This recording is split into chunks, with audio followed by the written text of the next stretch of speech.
Live with CDP Sports Talk, a weekly sports and entertainment podcast sponsored by Barry Cullen Chevrolet. Live on YouTube, Facebook, Twitter, Twitch, and LinkedIn. And on audio via Apple Podcast, Google Podcast, Spotify, Anchor FM, iHeartRadio, Amazon Music, Radio Public, and TuneIn. Now, here's your host, Chris Palme.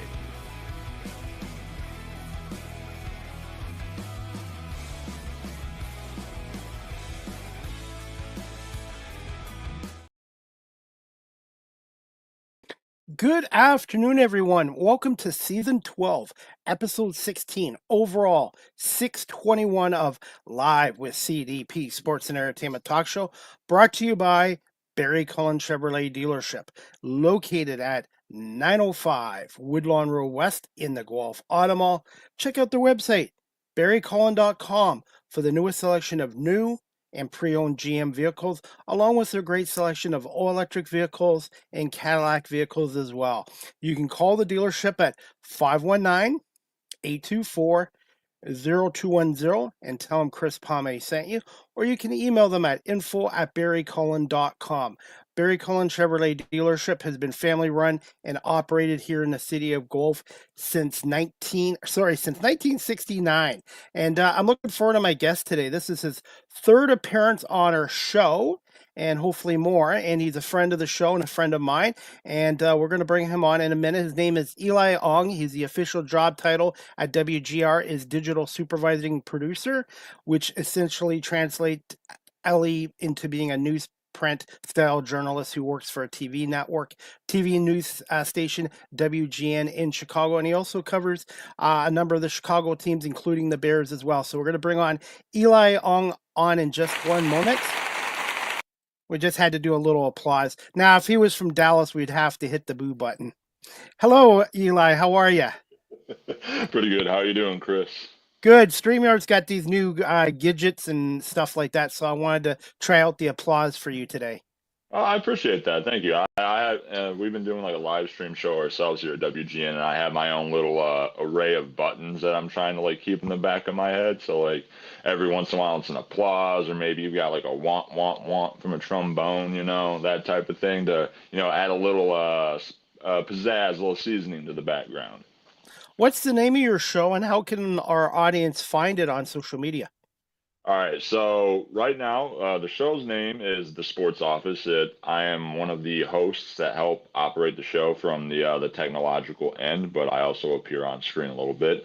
It streams exclusively on our WGN Plus app at this time, which is only found on smart TVs, so you would have to download the app on your smart TV, a Samsung, an LG, what have you, and then watch it from there. It airs Monday through Friday, 7:30 for a half hour. But we also have clips on our YouTube page, WGN News on YouTube, and we do post clips to Twitter, Facebook, every once in a while, and Instagram too. So, absolutely. And have you had any guests on yet? We just had our first guest. Let's think about this. Yesterday, 2 days ago. It was Herb Howard. He is the Chicago Bears beat reporter for the Bigs here in the city. So I got to try out a quad box for the first time. It was me, two of our sports reporters here at the station, Caitlin Sharkey and Jarrett Payton, along with Herb, and we sat there and we just talked some Bears football. So it was a good time. Since we're talking Bears today, Eli, it's been a long time since the Bears have had a really good team and they're competitive. What's the mood in Chicago like right now with this team under first-year head coach Ben Johnson? The Bears are right now 7-3 and coming off an impressive comeback win against the Vikings on Sunday. See, Chris, I like to sit here and think, 7-3 is probably what every single Bears fan.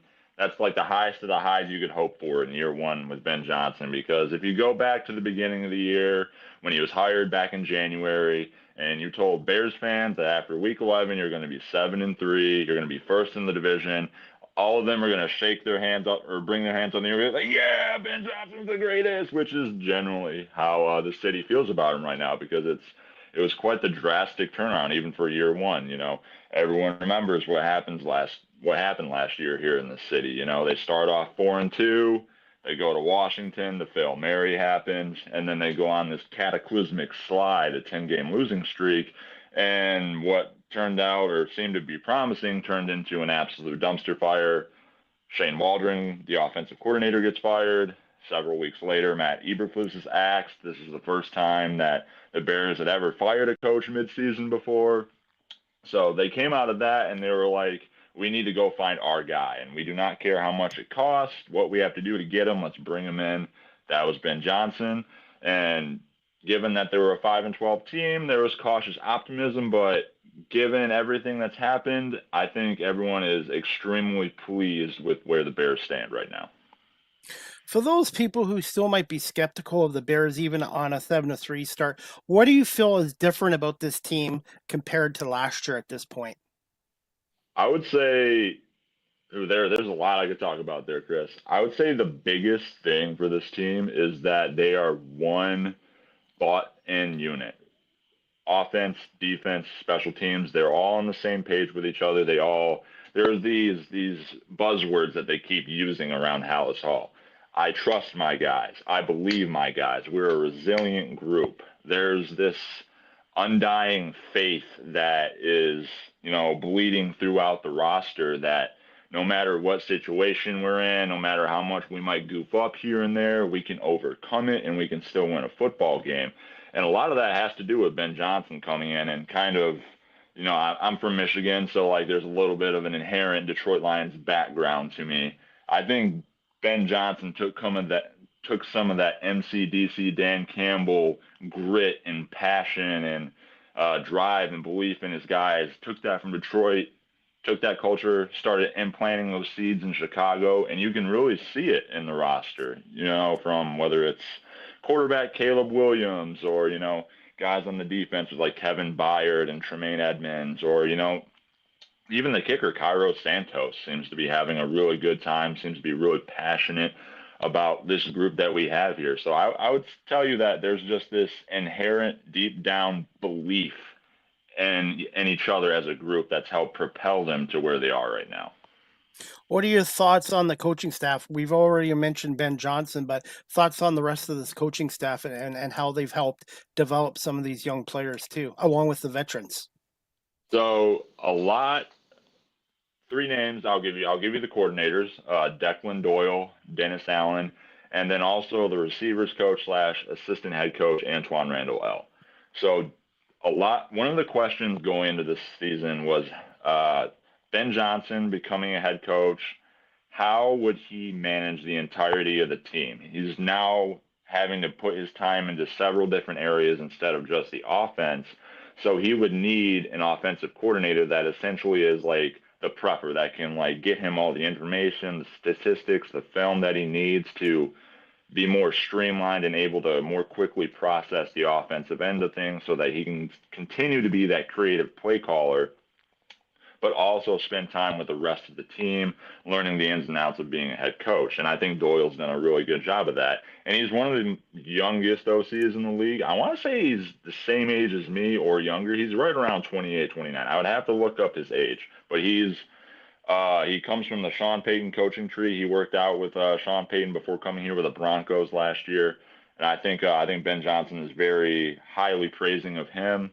Dennis Allen on the defensive side of the ball, I still have a lot of question marks, especially with their pass rush. That's one thing that this team direly needs that they have not seen a lot of production out of, whether it be, I think Montez Sweat leads the team in like QB pressure rate at like 14% somewhere in there. Once again, would have to look up the stats, but you're not like Odangbo, excuse me. He's out with like a season-ending knee injury. Austin Booker just came back and he flashed right off the bat, but we're yet to see consistent production from him. But Dennis Allen still finds ways to affect the game, and that's through turnovers. I believe the number off the top of my head, they have 22 going into this game, which leads the NFL. And it's kind of impressive to see him generate that many turnovers without a really consistent pass rush to affect the opposing quarterback. He's really good at exotic scheme designs, especially with his DBs. He loves being able to use guys like C.J. Gardner-Johnson that just came in. and that's had a fantastic impact. And, so they're flying around, they're finding ways to turn the ball over, get it back to the offense, and give them extra opportunities to put them in an advantageous position. And then Antoine Randall, he is like an additional motivator, like kind of like the juice guy behind the scenes too a little bit. A saying that players consistently mention here is living in the know. And that's just being present in the moment. And Ben Johnson was asked about that recently, and he's like, I've got to give all credit to Antoine Randall. Every Friday, he has an opportunity to speak to the team, and that's a phrase that he's brought with him and instilled in these guys. Living in the know. What do we know? What are our jobs? What do we have to accomplish? Forget about the outside noise. Focus on here, now, and your teammates, and we can get it done. And that's another just element of that's created buy-in for these Chicago Bears with the coaching staff and their players. You have a number of former Eagles on your team, including we just mentioned C.J. Gardner-Johnson, who has won a Super Bowl, played in 2 Super Bowls with Philly, won with them last year, and played in Detroit as well under Ben Johnson. How much has an impact, if he's had any so far, has C.J. Gardner-Johnson had in that secondary? A lot of people around the city were concerned, given his past character issues, as you might like to call them, but his contributions covering Philly. I know what he can bring to a team, knowing his times in Detroit. And when you talk to him in the locker room, you look at him and he'll like cock his head sideways a little bit, and you get the sense that he has a screw loose. Like he's that dude that's got that type of energy that just wants to hit you. And I would say Ben, having prior experience with him, Dennis Allen having prior experience in him, because he's the guy that drafted him in New Orleans, brought that in, and they've had enough leaders in the locker room to kind of mold it like clay to the point that it's a positive contribution. Because when I think C.J. Gardner-Johnson, I think juice. That's exactly what he gives this defense. There'll be moments in a game where Dennis Allen will dial up like a nickel blitz, and it's C.J. Gardner-Johnson coming free around the edge, and he is putting the quarterback in the dirt, and the entire defense is around him. They're fired up. You can see the energy kick up a couple notches, and that's exactly what they need to get the ball rolling in a lot of these late comeback wins that have transpired for the Bears. What are your thoughts on DeAndre Swift, TJ Edwards, the linebacker, and Zacchaeus, who's a native of Philadelphia? He was with the Eagles a couple years ago. Thoughts on some of these other experts on Chicago? So Swift, I would say he is one half of the running back equation that Ben Johnson wants here in Chicago. He is a fantastic outside runner. He loves running outside zone plays, either on the outside or inside shoulder of the left or right tackle. I want to say 2/3 of his runs go to the outside. And he's that explosive home run hitter. He can put his foot in the ground, one move, go, and it's a 50-yard touchdown. The problem with him has been getting him to do, the nitty-gritty yards every once in a while. Get those tough 3, 4, 5 where you go north and south. And he's been doing that more. And I think Ben Johnson appreciates that. So he's definitely the lead back, and he's given the Bears that element in the run game. And we've seen Kyle Monungai, the rookie out of Rutgers, kind of form that 1-2 tandem that can, propel that Bears run game forward. TJ Edwards, I would say, is the surest tackler on the team. And he's one of those team leaders on defense. He's been in and out with injuries and whatnot. But when him and Tremaine Edmonds are in the linebacking core for the Bears, that's when I would say their front seven is strongest. Then Olamide Zacchaeus is someone that's kind of trending on the downward side of things recently. He's I believe it was 2 weeks ago. Here, let me pull up the Bears schedule real quick behind me on my laptop. I believe it was against the Giants. He had 3 drops. And then this past week against the Vikings, another guy. They have a very deep wide receiver room here in Chicago. You're looking at guys. You got Rome Odunze, DJ Moore. You have Zacchaeus, and then you have the rookies. Another Luther Burden, and that's the guy that Zacchaeus is losing snaps to, because I think he's gaining ground on him in this the hierarchy of the Bears wide receiver room. Last week against the Vikings, Zacchaeus only played 10 snaps on offense compared to Burton, who got 33. So Burton's kind of supplanting him as the wide receiver 3, and that's something to pay attention to. One of those niche headlines or storylines that you'll look at with this Bears offense, like who is the number 3 guy behind Rome and DJ? And right now, it's looking like it's trending from Zacchaeus to Burton. The one thing you mentioned about the defense, they're not getting a lot of pressure, but to get 22 turnovers without getting a lot of sacks is impressive. And I'll be honest, being an Eagles fan, when this schedule came out in the summertime, Eagles Bears on Black Friday, I was like, okay, this is a give me win for Philly for sure. But from the sounds of it, this is going to be a very difficult game. Obviously, the Eagles got the Cowboys this week, and then a very good Chicago team. So do you feel now teams are starting to realize this Chicago Bears team is legitimate? See, like it's this at 7-3, the Bears kind of feel like a pinch me team right now because when you look at a few other stats, I believe they're negative in point differential on the year despite being 7-3.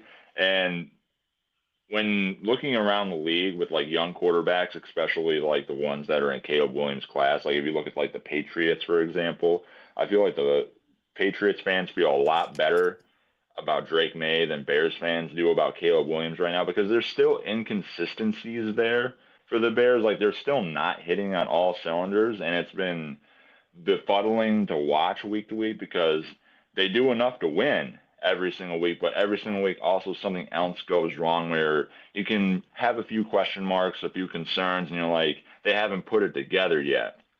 Now, when it comes to this game that's coming up after the Steelers, which if Aaron Rodgers plays, that can be a major tell because the Steelers are a good team. Like they're 6-4 right now, near the Six top and of their four, yeah. division.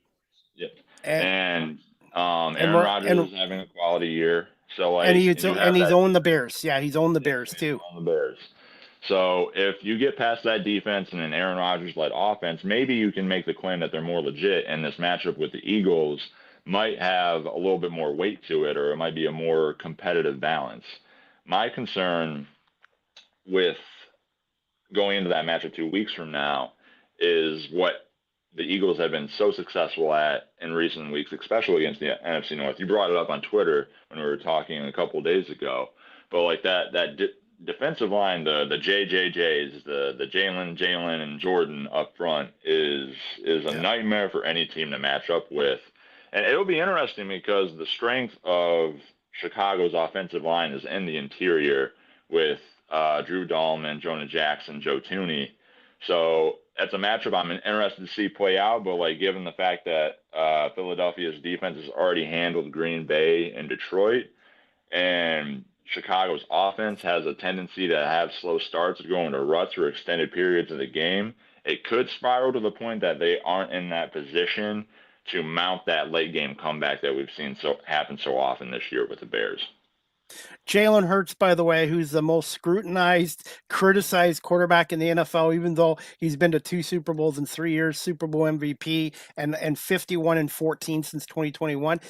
Hurts has never lost to an NFC and North team. He is 11-0. Yeah, wow. 11-0. So yeah, but Dallas, as much as I hate the Dallas Cowboys, they're in Dallas. Dallas has got a good offense, whether I like them or not. That's going to be a tough game, and I suspect the Bears game against the Eagles is going to be tough, even though it's in Philadelphia as well. Wanted to ask you this. Actually, it's a friend of mine. His name is Edward Hearn. He is out in California. He's actually a Lions fan and a professional motorcycle rider. He's been on my show, and he was in the U.S. military for 20 years. He wants to ask you, Eli, what are the inconsistencies of DJ Moore?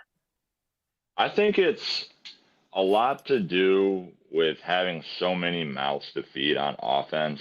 And the way I look at him from like a personality standpoint, I don't know if he truly meshes with this Ben Johnson mentality or like this identity that he's had this team take on a bit. He's never been like the champion of like the body language Olympics because at several points people have pointed out him slouching or like bad facial expressions, what have you, being caught on broadcast. And his commentary post games, or you're always kind of left with like the question marks floating around your head of like where he sits in the locker room. That's from an outsider's perspective looking in. Now, when Ben Johnson is asked about him, he's always giving you the answer that, oh, I love DJ Moore. You know, he's a veteran. He's putting in the work. He's doing everything that he needs to do as one of the older guys to help lead this team, and he's fully brought in, yada, yada, yada. But every week you're seeing, you know, 1 target, 2 targets, 1 catch, no catch. And this is a guy that last year with Justin Fields when he was on the Bears had 90-plus catches for 1,300 yards and was a Pro Bowl caliber player. And now he's basically almost phased out of the offense with almost no role. So it's very confusing to see, but given that they have Rome Odunze, given that they have DJ, Luther Burden, Zacchaeus, 2 good tight ends in Colston Loveland and Cole Kmet, and then 2 running backs in the backfield, and Swift and Monungai. And Ben Johnson does run a run-first offense. There's a lot going on there, and I just don't know if it's – I feel like part of it is like the multiple mouths to feed. Part of it is like the personality meshing thing, and then also another part is like Ben Johnson having all these variables in an equation that he's still tinkering with a little bit, trying to figure it out. Eli, I'm a big Michigan Wolverines fan, and Colston Loveland was a big part of the Michigan Wolverines' success in national championship a couple years ago. How much has he developed, and how much is the impact has he had on this Bears team? He's growing, I would say. Early on in the season, he got almost no run. He was not featured in the offense and the passing attack all that much. Like, I believe Ben Johnson wanted to like ease him in slowly, and there's this saying that he brings with him from Detroit. It's no block, no rock. So like it's when you're a tight end, you've got double duty. You're learning the passing route tree on top of blocking assignments, and being a run first offense, I think Johnson wanted him to prioritize that first. So like once he got the blocking down, then he was incorporated more into the passing game, and he's seen his snaps increase week over week over the last several weeks. So I think there's a trust element there that's continuing to grow. I think this coaching staff believes in him. Caleb Williams believes in him, and we've seen him rise to the occasion in some big moments, especially like that game-winning touchdown against the Cincinnati Bengals. You know, he catches that ball over the middle and pinballs his way for a 54, 55-yard touchdown. But he's also had other big moments, too. You know, there's been several third down throws where Caleb spins out of the pocket and he rips a rocket downfield, and it's to Colston Loveland because he has sure hands. He's a big target. He's about 6'6". He's someone that's proven himself to have reliable hands, and he is an absolute, you know, lunch pail, put on the hard hat, bring the sledgehammer to work, and go to town type of human being. And I think you're only going to continue to see him grow and get an increased role in his offense just based on that type of characteristic that he has. Since we were speaking about Colston Loveland and the Michigan Wolverines, how devastating was that loss for Northwestern, who were very close to upsetting Michigan for the first time in 25 years? Because I saw that game and I was like, wow, Michigan got away with that. They stole that game, in my opinion. Oh, exactly. I think Michigan tried to hand it to them. They had 5 turnovers as a team, correct. And you know it's this unique venue. You're playing at Wrigley Field, like it's very historic, and you feel all the momentum shift in Northwestern. But like as a Northwestern graduate and by default fan of the university, it just felt like knowing Northwestern's football team, they don't know how to win the big games sometimes, and once the Michigan went down, like got inside the red zone and had that point blank field goal, I was like, this is how it's destined to end. I don't really think they're going to block it or anything, but I got to give it to David Braun at the same time too, because going into this season, I didn't even think honestly they would get to 5 wins, but they're sitting here with an opportunity to become bowl eligible at the end of the year. Whether or not that happens remains to be seen. But that Michigan game definitely stung because Michigan put it on a golden platter for them, and they just couldn't finish it. Eli, as we wrap this show up in a few minutes, what's one word to describe the 2025 Chicago Bears? One word to describe the 2025 Bears. Ben Johnson would give you resilience. Caleb Williams would use something like trust or belief. I'm going to use promising. I think from the outside looking in as a journalist that covers this team, I was cautiously optimistic. I said at the beginning of the year, if they go 7-10, 8-9, that it's an improvement and they would trend in the right direction. And they've outperformed those expectations. But with outperforming those expectations comes new problems. All right, you've proven that you can be a winning football team, but there are question marks that you need to answer for the rest of this season and the following offseason in order to continue to take those steps upward on that climb to true relevancy so that you can consistently compete with the Packers and the Lions. And if J.J. McCarthy ever figures it out in Minnesota, the Vikings, it's a very deep division.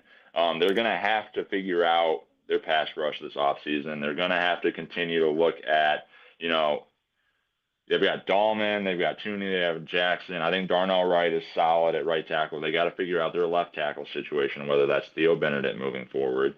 They need to solidify another running back in the backfield, whether it's DeAndre Swift and a free agent or another draft pick, or if they really like Monangai and they want to go get another scat back. Caleb Williams has to continue to take steps in his development, but they've shown the signs that they are a promising team. So that's the word I'll use moving forward. They have all the promise in the world, and they just need to keep on keeping on and proving that they belong. What's the biggest difference between Caleb Williams and his second year as Bears coach or Bears quarterback from the first year? He's actually being coached by someone that knows how to build an offense. Okay. Matt Eberflus and Shane Waldron did not know what they were doing with him last year. It's been reported on before that he would literally watch film by himself at points last year and have no guidance on how to grow or develop or attack different schemes, which is terrible when you have a guy that's labeled a generational talent compared to Patrick Mahomes coming out of the draft. Ben Johnson has challenged him, and he's put him under center more. He's putting him in more personnel groups more, and he's attacking down the field more with his throws, which kind of reflects in his completion percentage. It's actually lower than what it was last year. Drops have a little bit to do with that. A little bit of it's on Caleb. A little bit of it's the fact that he's running under center more than he's ever had. He's doing more play action. And when you attack further down the field, you're naturally going to have a lower completion percentage the further you go down the field. But his air yards are up, air yards per completion is up, air yards per attempt is up.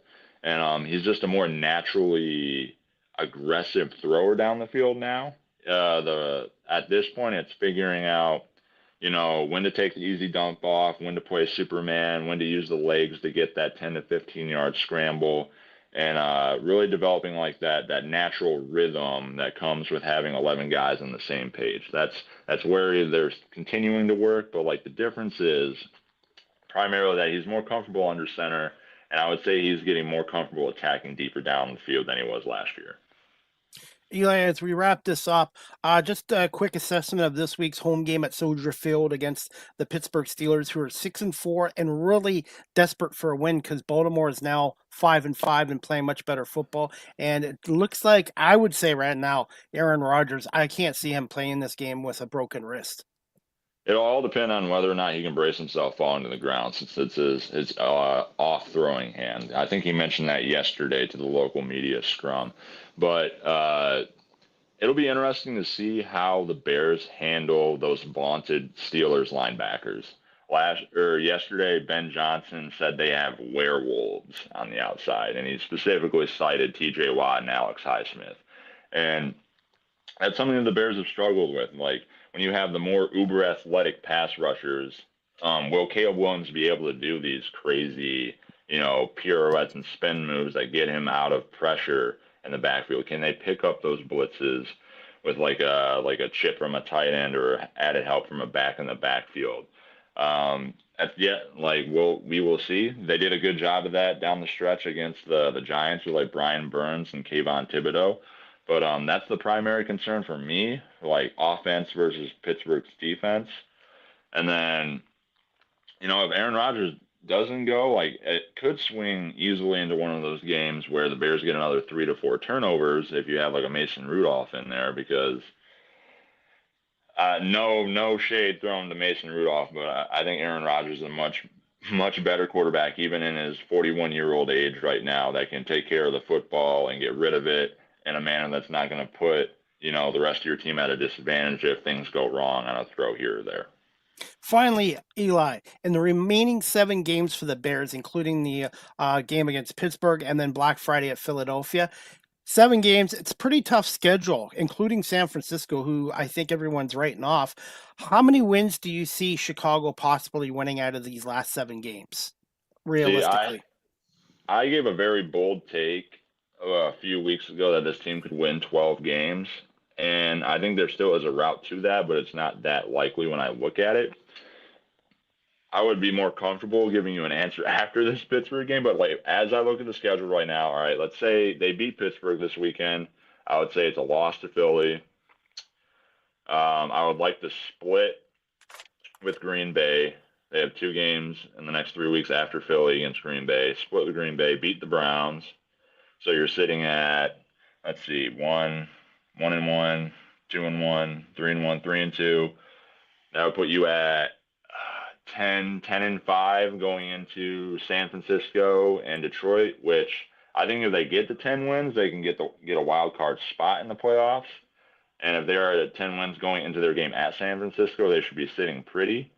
But I don't know if they're going to be able to pull out wins at San Fran or against the Lions at the end of the year. So I could see them being 10-7. I could see them being 12-5. It's those little inches here and there in the game of football that really matter, that we talk about all the time, that they found at the end of the game recently, that will tell whether or not they are 10-7, 12-5, or if they, fall off a cliff and lose 4 out of the next 6, and the sky starts falling in Chicago, and people are like, what's going on? Well, it's a young team, like they're still figuring it out, but that's kind of where I stand. Like I think it's safe to say that beat Pittsburgh, lose to Philly, split with the Packers, and I'll say no, I'm going to stick to 10-7.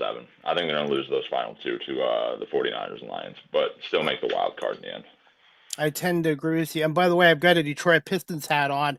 13-2 for the Pistons, 11 wins in a row, and I'm hoping the Pistons can keep doing what they're doing as well. There's some similarities between this Bears and Pistons team. They're young and they're hungry and they're talented. Cade Cunningham, man, just got his signature shoe. He's emerging as one of those young stars that can hopefully be put on the one of the pillars that helps prop up the next generation of stars in NBA basketball. It's been fun to pay attention to them in the background. I haven't been able to follow along as much because football season is super busy here in Chicago. But Cade and M, as the Pistons fans like to call them, they're doing really good for themselves. Yep. Eli, we're going to wrap this up right now because I know you got to go, but where can our audience follow you on social media? And can you just tell us some of your upcoming stories that you're working with WGN News in Chicago briefly? So you can find me on Twitter, X, Threads, and Blue Sky primarily. All of my handles are at the Pen of Eli. Kind of like the Book of Eli, the Denzel Washington movie. It's a play on that, but the Pen of Eli. Twitter, Blue Sky, and Threads there. In terms of what I'm working on right now, just continuing to plug away on the sports office, help organize our half-hour show every day for that, Monday through Friday. And then in terms of stories that I'm working on right now, I'm gonna try to get a piece published on the Caleb Williams, Aaron Rodgers, if they meet this Sunday, and what that means to each side in terms of how Aaron views Chicago and how Caleb Williams views Aaron and how Ben Johnson views Aaron and all that jazz. And then a little bit down the line, I'm trying to put together something on the offensive line renaissance of the Chicago Bears, because that's been a big factor of their offense getting moving and being able to be 7-3 where they're at right now. And before I let you go, Eli, in 10 seconds, I want to say congratulations on being a writer with Pro Football Writers Association of America. That is a great honor. It was surprising. I applied for it back in February of this year, and I was like, I think I hit the criteria based on their constitution, and One day got an email from Mike Sando at I believe it was Mike Sando from the Athletic, and was like, "Congratulations, welcome to the organization. You're a talented writer." Da da da da. I was like, "All right, wow, I am cool enough to be here." So, thank you, Chris. I do appreciate that. Well, thank you so much, Eli. And I would like to have you come back on our show again, maybe by January, and hopefully we can talk about a Bears playoff meeting again with the Eagles. The Oh last time yeah, they I would met, it love was to do that that. the last time these teams met was The double doink. 2018, the Yeah. double doink game, and that was like memorable. But it's really good for the NFL to have the Bears strong, and also for the Pistons to be strong too. So it's nice to see franchises that have been struggling win again. But Eli, thank you for so much for doing this. Continuing success with WGN News, and we'll talk to you soon. Thank you so much. Yep. Thank you, Chris. I'll catch you later. Thanks. You too, buddy. That was Eli Ong from WGN News in Chicago. He also is a sports reporter and covers a number of Chicago teams, including 7-3 Chicago Bears led by Caleb Williams and first-year head coach Ben Johnson, who came over from the Detroit Lions as well. The Bears are back in action this Sunday. 1 o'clock at Soldier Field when the Chicago Bears 7-3 take on the 6-4 Pittsburgh Steelers. I don't know as of now if Aaron Rodgers is going to play that game. He has a broken wrist, so we'll see if he plays. He has been a Chicago nemesis through his time in the NFL, especially with the Packers as well.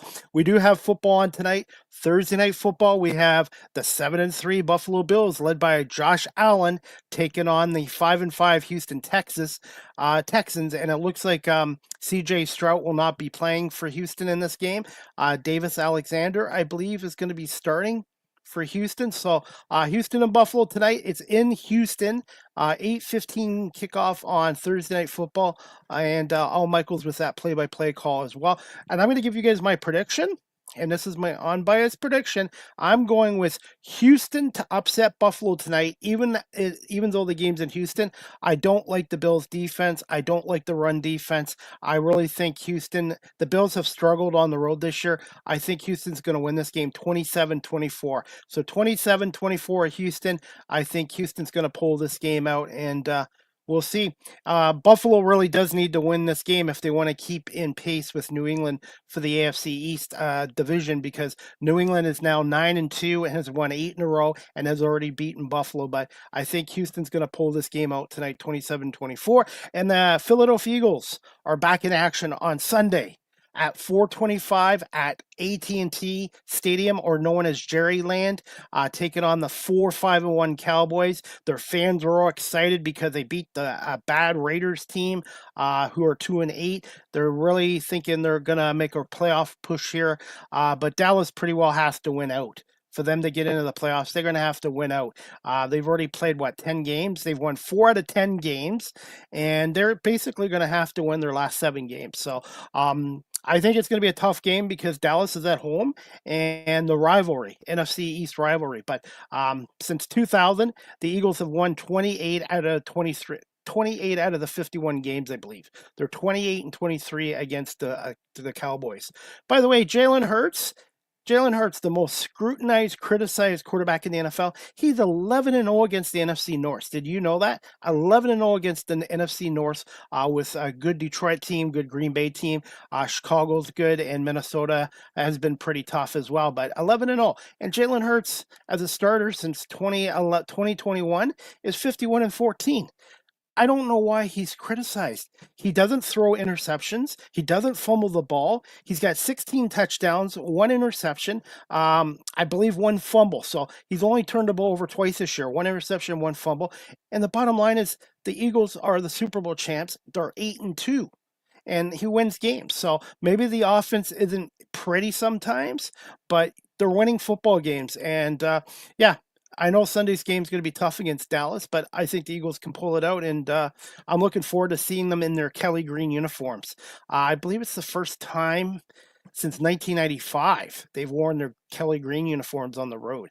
I know they started wearing them again in 2023, but at home. So this is, I believe, their first road game wearing those Kelly Green uniforms. To me, the best uniforms in the National Football League as well. So I'm really looking forward to Eagles Cowboys this Sunday, 4:25 on Fox with Kevin Burkhardt and Tom Brady with that call, along with Aaron Andrews, the sideline reporter as well, or you can listen to Maurice and Mike Quick on the Eagles Radio Network. As we wrap up this show, guys, I have another announcement. The next Small Talk podcast, which finally returns with co-host Chris Palme, myself, and Marlene Sharp, is going to be on Monday, November 24th at 8 p.m. Eastern, 5 Pacific, with special guest Emilio Hughes Martinez. He is a Hollywood screenwriter, producer, and director. So please check out the Small Talk podcast, our first show since September, and we've got Emilio Hughes Martinez, a well-known Hollywood screenwriter, coming on with Marlene Sharp and myself. And our show will start at 8 o'clock Eastern, 5 on the West Coast. And make sure you follow and like the Small Talk podcast Facebook page as well. So check us out on Facebook as well. And the next Live with CDP Sports and Entertainment Talk Show, brought to you by Barry Cullen Chevrolet, to be announced. I am working on more guests and more great shows for next week as well. And before we wrap up this show, guys, Christmas time is coming. Treat yourself to a personalized video message from me. I'm going to play a little clip here from my YouTube channel, and make sure you subscribe. Palme here, talk show host of Live with CDP Sports and Entertainment Talk Show, and the founder owner of CDP Media Productions. I have joined the Cameo family. If you'd like a personalized video message from yours truly, CDP, happy birthday, happy anniversary, pep talks, congratulations, or if you want to ask me questions about my favorite sports teams, my favorite interviews, or my talk shows, reach out to me on cameo.com, type in Chris Palme, and book your Cameo today. Look forward to hearing from you. That was courtesy of my YouTube channel, Chris Palme, Live with CDP Talk Show. Please subscribe, like, and share. And I want to say thank you to all my subscribers and to my viewers as well. So check out my YouTube channel and make sure you subscribe and like. And if you'd like a personalized video message from yours truly, go to cameo.com, type in Chris Palme. I do happy birthday wishes, happy anniversary, pep talks, congratulations. You want to talk sports with me, ask me some of my favorite interviews. I look forward to your requests, and treat yourself to a holiday gift from CDP through a Cameo video. And as we wrap up this show, guys, again, you can follow Eli Ong from WGN News on these platforms. He's on Twitter, X, The Pen of Ali. He's on Threads at The Pen of Ali, Blue Sky at The Pen of Ali, Blue Sky Social, and he's also on, you can check out Eli Ong on Facebook and on WGN News at WGNNewsTV.com. And as we wrap up this show, guys, check out the Chevy Bolt. It's coming back with a refreshed design. Meet the 2027 Chevy Bolt, anticipated availability early 2026. More details at Barry Cullen Chevrolet dealership, located at 905 Woodlawn Road West in the Guelph Auto Mall, or check out their website, barrycullen.com, for more details. And with winter coming here in southern Ontario, it's already been cold. We've already had some snow here in parts of Ontario. It's time to get winter tires. If you're looking for quality winter tires, check out the service department at Barry Cullen Chevrolet dealership in the Guelph Auto Mall, and check out Greg Smith's one of their service consultants. The staff there do great jobs, and if you are looking for winter tires for your vehicle, please consider Barry Cullen Chevrolet dealership here in Guelph. You can now follow me on Blue Sky Social, just like Eli Ong is on there. Eli Ong's on there. Check me out at Live with CDP 19, at Live with CDP 19 on Blue Sky Social. If you're looking to adopt a pet, check out the Cambridge District Humane Society, located at 1650 Dunbar Road in Cambridge, Ontario. Telephone number 519-623-7722, extension 0, or visit their website, cambridgehumanesociety.org. All the animals and pets up for adoption, their information is on cambridgehumanesociety.org. And by the way, for the next month, I am selling 2026 Cambridge District Humane Society calendars.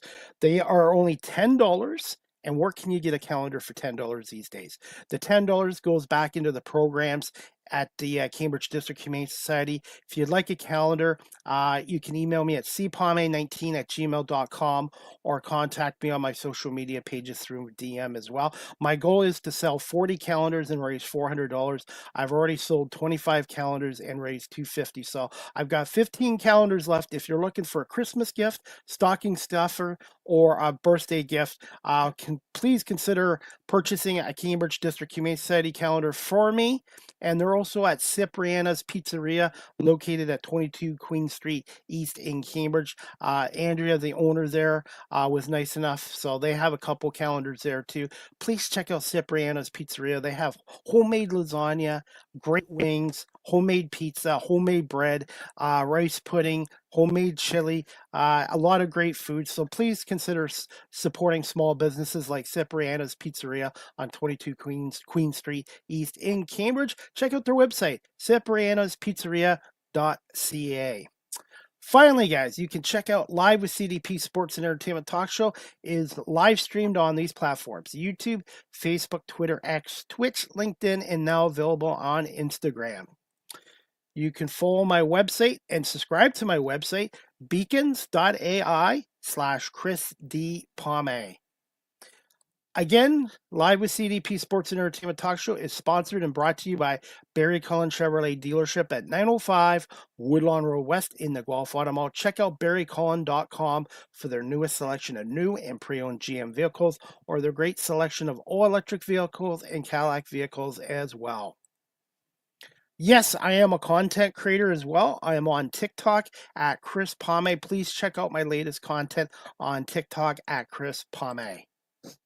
StreamYard is the official live stream provider of Live with CDP Sports and Entertainment Talk Show. If you're into webinars or live streaming or podcasting, check out StreamYard.com. They have basic free plans, paid professional plans like I do, or you can get a business plan. For business plans, for businesses who do a lot of webinars or live streaming shows, you can go to StreamYard.com and contact their sales department for business pricing as well. And yours truly has been with StreamYard now for 5 years. I give them a big thumbs up for live streaming services. Finally, guys, Live with CDP Sports and Entertainment Talk Show. The audio version is on these platforms: iHeartRadio, Amazon Music, Spotify for podcasters, Apple Podcasts, Breaker, Pocket Cast, Spotify, Castbox, LinkedIn, Pandora, Tuned In, YouTube Music, and Good Pods. Please remember to subscribe, like, and share. And I want to say thank you to 70 countries around the world for listening to this show on my audio platforms. And I have almost 10,000 plays and listens on Spotify. So thank you, everyone, for listening and watching this show as well. And also, if you're a local business and you want to advertise your business on a live streaming platform such as myself, I'm on 21 platforms, both video form and audio form, and I'm on all social media sites as well. So if you're looking to advertise, check out CDP Media Productions, or you can DM me in my social media inboxes, or cpalme19@gmail.com. My prices are very reasonable and competitive, and I can do a lot more than the traditional old school radio stations can as well. So please check out CDP Media Productions if you're looking to advertise your business on a strong live streaming platform such as myself. Finally, guys, you can email Live with CDP Sports and Entertainment Talk Show at cpalme19@gmail.com. Any comments, questions, suggestions, feedback would be greatly appreciated. And also, if you like my YouTube channel and my talk shows and my media work, you'd like to support it, contribute, I am on PayPal, cpalme19@gmail.com. Type in Chris Palme if you'd like to tip the host, contribute to my YouTube channel and my media work on PayPal. So cpalme19@gmail.com on PayPal, Chris Palme, if you're interested in doing that, or come see me for a personalized video message on cameo.com/Chris Palme.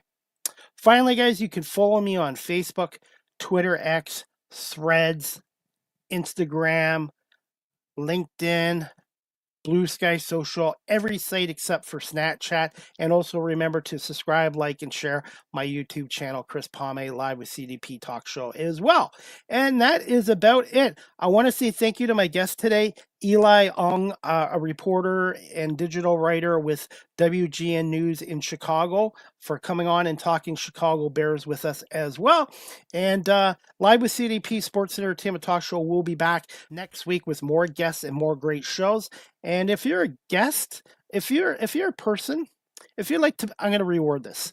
If you would like to be a guest on Live with CDP Sports and Entertainment Talk Show or the Small Talk Podcast with Chris Palme and Marlene Sharp, please email me at cpalme19@gmail.com or DM me. If you have an interesting and unique story and query you'd like to share on these podcasts, please consider checking CDP Media Productions out. Please contact me here or on DMs as well if you're looking to share your story and career on the Small Talk Podcast, which is a once-a-month show with Marlene Sharp, or my weekly show, Live with CDP Sports and Entertainment Talk Show. Always looking for great guests with unique stories and careers as well.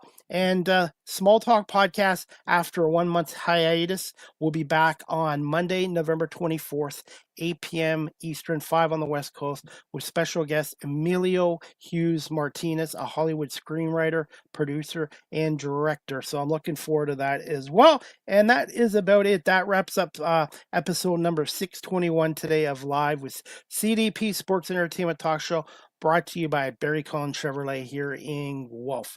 I hope everybody has a great afternoon, and we'll see you guys soon, hopefully very soon. And the Small Talk Podcast, Monday at 8 o'clock. I hope everybody has a great night, and we'll see you very soon. And enjoy the Thursday night game between the Buffalo Bills and Houston Texans as well. Have a great afternoon, everybody, and we'll see you soon for another edition of Live with CDP Sports and Entertainment Talk Show, brought to you by Barry Cullen Chevrolet Dealership here in Guelph.